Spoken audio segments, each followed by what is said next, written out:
Assalamualaikum warahmatullahi wabarakatuh. Kami dari kelompok 6 ingin presentasikan hasil diskusi kami yaitu mengenai akuntansi untuk valuta asing. Jadi di sini saya akan menjelaskan mengenai perdagangan internasional dan transaksi dengan mata uang asing.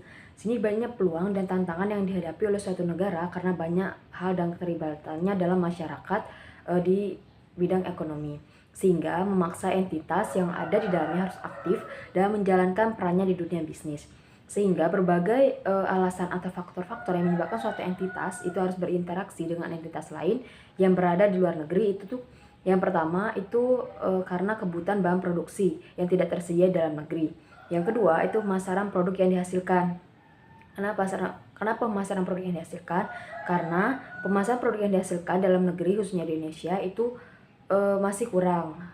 Kenapa? Itu pentingnya suatu entitas itu tuh harus berinteraksi dengan entitas yang lain.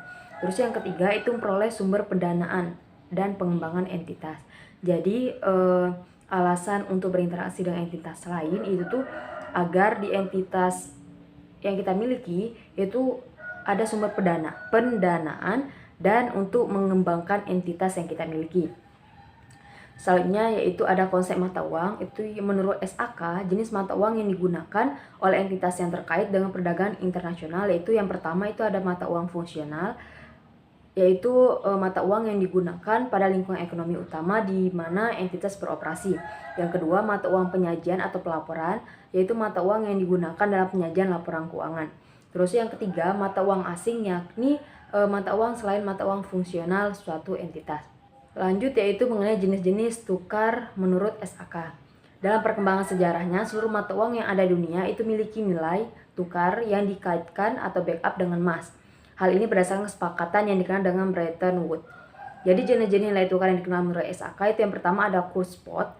Ini merupakan nilai tukar untuk realisasi segera, umumnya untuk realisasi dalam 2 hari kerja setelah perdagangan.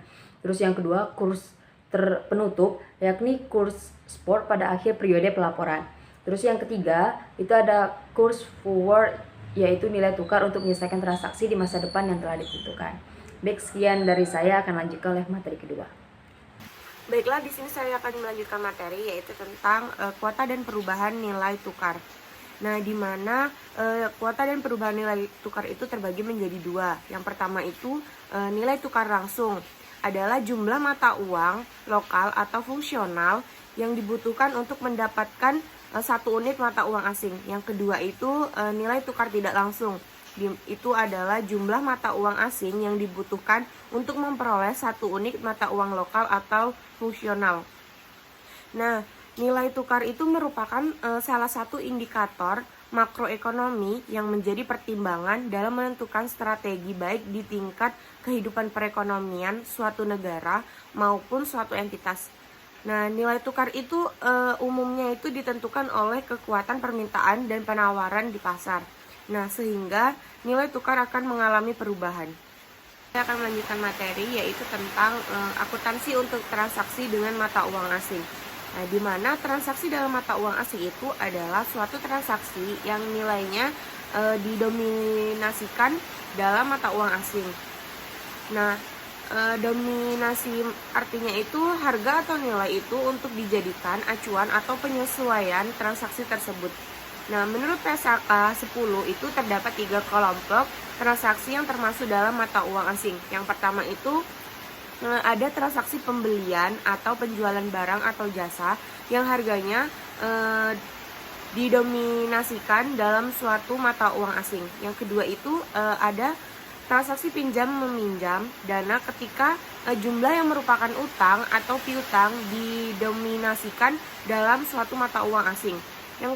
Yang ketiga itu ada transaksi pelepasan atau perolehan aset, di mana pengadaan atau penyesuaian suatu liabilitas yang didominasikan itu dalam suatu mata uang asing. Baiklah, di sini saya akan menyampaikan materi terakhir yaitu tentang jenis-jenis nilai tukar SAK.